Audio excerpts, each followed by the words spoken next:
not vindicated a decision because they won the football match.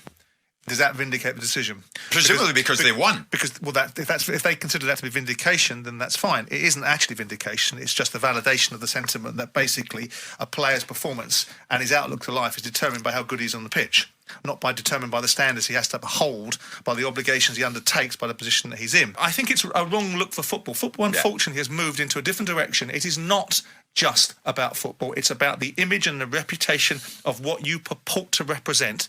Football wants all this wonderful influence. It has a World Cup where we have FIFA law. When FIFA comes into town and runs a World Cup, they have their own bleeding law, right? So this is how important football thinks it is. So it must hold itself to a certain standard.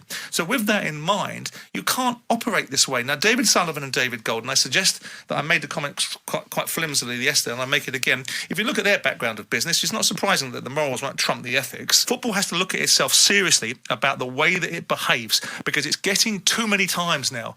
I don't want to bash players. I didn't allow it yesterday. I didn't want it to be conflated or inflated up towards all footballers. But there is, with the great resources around football, with the massive attention, these boys and these clubs have got to grow up in the way that they represent themselves.